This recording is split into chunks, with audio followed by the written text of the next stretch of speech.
மன்னராட்சி கிட்ட இருந்து மக்களாட்சி மீட்கிறதுக்கு ஓட்டு போடுற மாதிரி.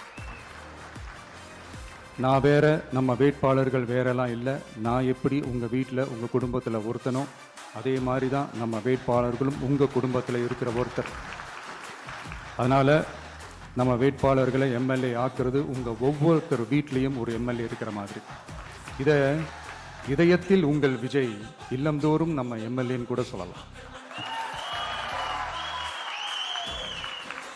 உங்கள் குரலுக்கு ஓடி வர்ற மாதிரி ஆட்களை தான், இன்னும் சொன்னால் உங்கள் குரல் கேட்கறதுக்கு முன்னாடியே உங்கள் மனசை புரிஞ்சுக்கிட்டு ஓடி வந்து உங்கள் தேவைகளை தீர்க்கிற மாதிரி ஆளுங்களை தான் நான் செலக்ட் பண்ணியிருக்கிறேன்.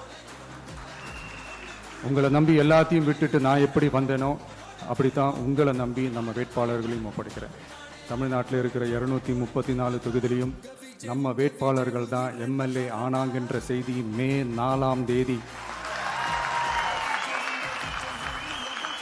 உலக சாதனை செய்தியாக இருக்கணும். மக்களே, உங்களை நம்பி அரசியலுக்கு உங்களுக்காக நீதி கேட்க வந்த உங்கள் விஜய்க்கு இழைக்கப்படுற அநீதிக்கு எதிராக அதிகாரத்தின் துணையோட உங்களுக்கான நமக்கான நீதியை வென்றெடுக்க எங்கள் எல்லாருக்கும் நம்ம தமிழ்நாட்டோட எதிர்காலத்துக்காக ஒரே ஒரு வாய்ப்பு கொடுங்க.